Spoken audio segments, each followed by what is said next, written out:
Quand on pense à Ralph Lauren, on pense immédiatement à un univers très précis.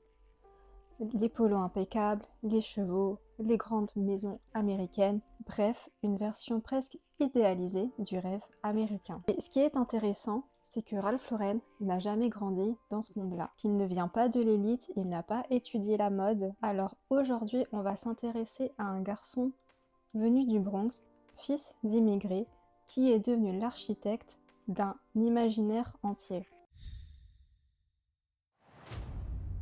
Juste avant que la vidéo commence, je te laisse t'abonner pour me donner de la force. Ralph Lauren naît le 14 octobre 1939 dans le Bronx, à New York.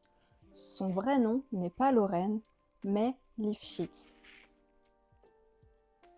Encore une fois, je ne sais pas comment on prononce. Ses parents sont des immigrés juifs venant de Biélorussie ayant fui l'Europe pour avoir une meilleure vie aux États-Unis. Et on les comprend. Il grandit dans un environnement modeste, loin des codes du luxe qu'il va incarner plus tard. Mais très tôt, quelque chose le distingue, son obsession pour le style. Il regarde les films hollywoodiens, les acteurs, les costumes, les voitures, les maisons, et il se construit déjà un imaginaire. Une anecdote souvent racontée dans ses biographies, étant adolescent, il vendait ses vêtements pour s'acheter des vêtements plus élégants plutôt que d'accumuler des habits ordinaires. Il a même dit qu'il préférait avoir une belle veste plutôt que 10 pièces sans intérêt. Et c'est là que commence Ralph Lauren, pas dans la mode, mais déjà dans l'idée du style comme aspiration. Son nom de naissance est moqué à l'école. Donc avec son frère, il décide de changer de nom pour Lauren, qu'il juge plus simple et plus élégant. Ce n'est pas juste un changement administratif, c'est déjà une stratégie d'image. Sans le savoir, il fait ce que beaucoup de marques feront plus tard. Il comprend que le nom crée une perception. Et ce détail est important. Ralph Lauren ne va pas juste vendre des vêtements, mais il va vendre une identité. Après un passage dans l'armée américaine, Ralph Lauren travaille dans la vente de vêtements. Il n'est pas designer, il n'a pas étudié dans une école de mode, il ne dessine pas de collection, mais il observe. Dans les années 60, les cravates sont fines, classiques, très standardisées. Ralph Lauren, lui, les imagine plus larges, plus expressives, inspirées du glamour hollywoodien. Son idée paraît trop audacieuse, son employeur refuse. Alors, en 1967, il décide de lancer sa propre marque. Sa première ligne de cravate s'appelle Polo. Et pourquoi ce nom ? Tu me diras. Simplement parce que Polo évoque immédiatement le prestige, les clubs privés, l'élite, un monde auquel il n'appartient pas, mais qu'il veut raconter. Et petite anecdote, il n'avait jamais joué au polo de sa vie. J'imagine que maintenant, il joue. Ralph Lauren avait compris quelque chose d'essentiel. Une marque, c'est une histoire avant d'être un produit. Au début, Ralph Lauren ne possède ni boutique, ni atelier, donc ses premières cravates, il les stocke dans un tiroir, dans un bureau de l'Empire State Building. Il n'y a rien de glamour pour l'instant, mais il a une idée très claire de ce qu'il veut construire. Et cette vision attire rapidement l'attention des plus grands magasins comme Bloomingdale's. Je suis vraiment très nulle en anglais. Ils acceptent de vendre ses cravates et le succès devient immédiat. Ralph Lauren, à ce moment-là, ne vend pas une marque, mais il vend déjà une vision.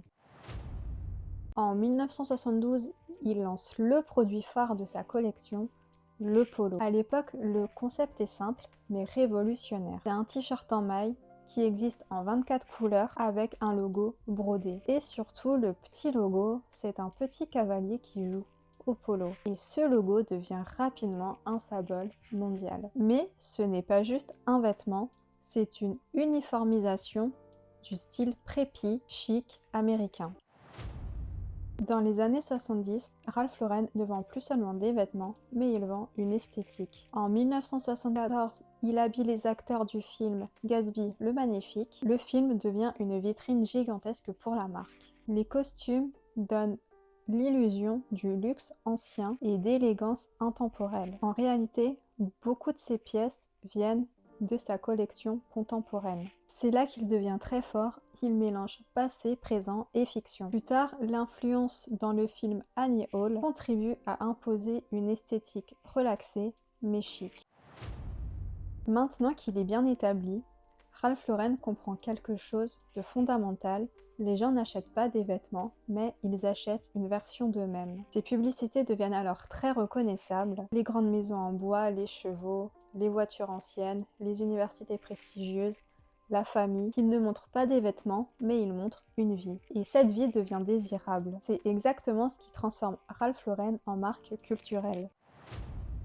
La première anecdote, c'est que Ralph Lauren n'a jamais étudié la mode, il est totalement autodidacte. La deuxième, c'est qu'il possède une collection automobile exceptionnelle, avec des modèles rares comme la Bugatti Atlantic de 1938 ou la Ferrari 250 GTO. Et la troisième anecdote, c'est qu'il est devenu une figure honorée au niveau international, recevant notamment la plus haute distinction civile en 2019.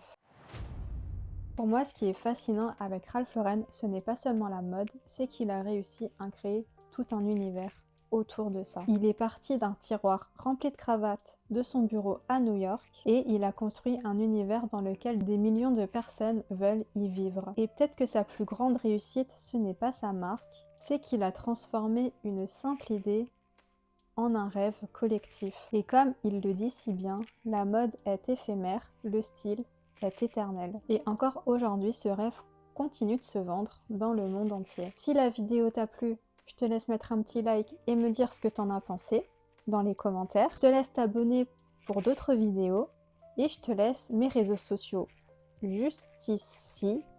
Bon, un des deux. Si tu veux me suivre autre part. Et en attendant, je te dis à la prochaine!